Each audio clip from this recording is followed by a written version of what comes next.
कहीं भी अगर मानवता पर आपत्ति आएगी, विपत्ति आएगी, कोई संहार करेगा तो यूएन उसके लिए खड़ा होगा, संयुक्त राष्ट्र। परंतु दुर्भाग्य से संयुक्त राष्ट्र इस समय मौन है। बांग्लादेश में क्या नहीं हो रहा है? बांग्लादेश में चिन्मय दास प्रभु के वकीलों को, एक को नहीं दो वकीलों को मारा गया, पीटा गया, इतने बुरे तरीके से पीटा गया कि वो आईसी रूम में पड़े हुए हैं, बचे बचे ना बचे। इस तरीके से तो ये कट्टरपंथी उनकी सुनवाई नहीं होने देंगे, और अगर उनकी सुनवाई नहीं होने देंगे तो इसका मतलब आजीवन वो जेल में रहेंगे। उन्हें आप प्रताड़ित करोगे, जो दवाई देने गए, भोजन देने गए, वो अरेस्ट कर लिए गए। तो हम ये चाहते हैं कि संयुक्त राष्ट्र इसमें दखल दे, अपनी सेना भेजे। जो वहां बहन बेटियों पे अत्याचार हो रहा है, घर जलाए जा रहे हैं, बिजनेस जलाए जा रहे हैं, लोग मारे जा रहे हैं। अब बताइए इससे बड़ा दुर्भाग्य क्या होगा? वहां भगवा वस्त्र नहीं पहनोगे आप, वहां तिलक नहीं लगा सकते आप, वहां कंठी नहीं पहन सकते आप, वो हिंदुत्व का कोई चिन्ह आपके जीव शरीर पे नहीं होना चाहिए। इससे बुरा और क्या होगा? और इससे बुरा होते हुए हम संयुक्त राष्ट्र क्या देखना चाहता है? बहन बेटियों की चीख पुकार आपको नहीं सुनाई पड़ रही? सनातन समाज के सारे चिन्ह मिटाए जा रहे हैं, वो आपको दिखाई नहीं पड़ रहे। मंदिर तोड़े जा रहे हैं, 200 मंदिरों पे हमला हो चुका है, आपको दिखाई नहीं पड़ रहा है। तो आप कब जगेंगे? अगर आप नहीं जग सकते, या तो हम कहेंगे जाग जाओ, उठ पड़ो, अब इस निद्रा को छोड़ दो, जिस तरह हो जन्म ले, इन जालमों की नस को तोड़ दो। और अगर तुम ऐसा नहीं कर सकते तो एक काम तो करो, संयुक्त राष्ट्र बंद कर दो। या तो न्याय करो या फिर अन्याय की कुर्सी पे बैठना बंद करो।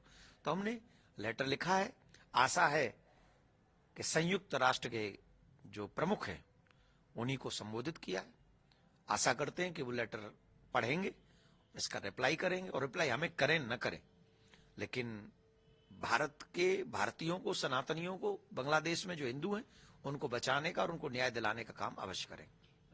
गुरुजी, ममता बनर्जी ने आज कहा है, सदन में भी कहा है कि हम सारे हिंदुओं को बंगाल में शिफ्ट कर सकते हैं, तो क्या इससे सारी चीजें खत्म हो जाएगी? हम समझे नहीं, क्या कहा है? ममता बनर्जी ने कहा है कि जो भी वहाँ पे हिंदू हैं बांग्लादेश में, उनको हम अपने यहाँ शिफ्ट कर सकते हैं।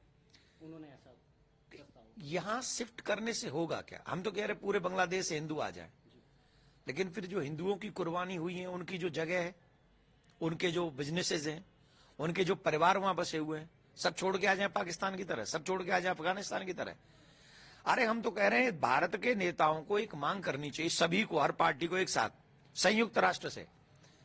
भारत की बिना कुर्बानी के बांग्लादेश नहीं बना है, हमारे भी सैनिक लड़े हैं, हिंदुओं ने जाने दी है। तो अगर तुम नहीं रहना चाहते हमारे साथ तो एक राष्ट्र बनाओ ना वहां, वो हिंदू राष्ट्र घोषित करो, चाहे जितना भी जगह पार्ट हमको देना आप दो, और हिंदुओं को अलग करो, मुसलमानों को अलग करो, तुम अपना रहो, तुम अपना रहो। यही ना न्याय होगा। ये थोड़ी न्याय है कि तुम वहां से छोड़ के आ जाओ, नहीं, उनको हक मिलना चाहिए।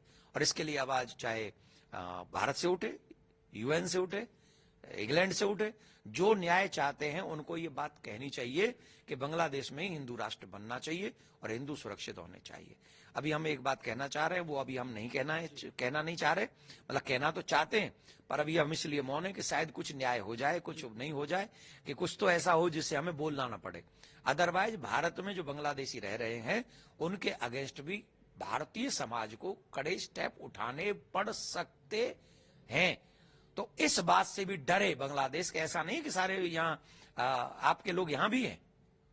उस दिन से डरना जिस दिन हिंदू जाग गया और ढूंढेगा बांग्लादेशियों को, फिर वो हम चाहते नहीं। तो अभी हम यही कह रहे हैं कि न्याय दो, उन लोगों के साथ न्याय करो। धन्यवाद। सनातन बोर्ड के लिए महाराज जी किस तरीके से आगे काम बढ़ रहा है और इम्प्लीमेंट कैसे होगा सनातन बोर्ड का? देखिए, अभी सनातन बोर्ड पे बहुत अच्छा हो गया कि आज जन जन पे ये बातें हो रही है। मैं जहां भी जा रहा हूं, मुझे आज तक किसी मुहिम में इतना समर्थन हर जगह मिलता है, हर चीज पे इतना समर्थन मुझे किसी मुहिम में नहीं मिला जितना सनातन बोर्ड पे। सब लोग एक मत हैं, बड़े बड़े विद्वान, शंकराचार्य, महामंडलेश्वर, बड़े बड़े लोग एक स्वर में कह रहे हैं सनातन बोर्ड होना चाहिए। अगर वक्फ बोर्ड है आजादी के बाद से ही, तो 75 साल 78 साल हमको आजाद हुए हो गए और अभी तक सनातन बोर्ड नहीं है। और हमारी सरकारी हमारे मंदिरों को बैठी हो उनको लेके उनकी व्यवस्थाएं सब चरमरा रही हैं। तभी तो पशुओं की चर्बी खाने को मिली हमें और हमारे भगवान को। तो इसलिए सभी सनातनी चाहते हैं सनातन बोर्ड बने, और हम आशा करते हैं कि सनातन बोर्ड बनेगा और एक नया सूर्य उगेगा और सनातन सुरक्षित होगा। वह जिस तरीके से दावा कर रहा है, अब स्कूल और कॉलेजेस में भी, बनारस के भी कॉलेज में दावा कर दिया और अनेकों जगह वफ का दावा है, तो इसको किस तरीके से जी आप देख रहे हैं वफ के दावे? ये तो शुरुआत है प्यारे, वेट एंड वॉच। आज जो नहीं जग रहे हैं ना, आज जो सेकुलर बने हुए हैं, उन्हें तब समझ में आएगी जब पूरे भारत पे ही दावा ठोक दिया जाएगा कि भारत हमारा है। मेन तो यही सवाल है कि हम लोग सेकुलर बने हैं और सेकुलर तो इसीलिए अपने देश को बचाओ, पहले देश को बचाओ, देश के साथ खड़े हो, और किसी भी संस्था को इतना बड़ा अधिकार मत दो कि वो तुम्हारे देश पे ही दावा ठोक दे। सनातन बोर्ड बनाइए, मंदिरों को स्वतंत्र कीजिए, भारतीय संस्कृति को आगे बढ़ाइए, सनातन को आगे बढ़ाइए। धन्यवाद। न्यूज नेशन अब व्हाट्सएप पर खबरों के ताजा अपडेट के लिए न्यूज नेशन के इस QR कोड को स्कैन करें।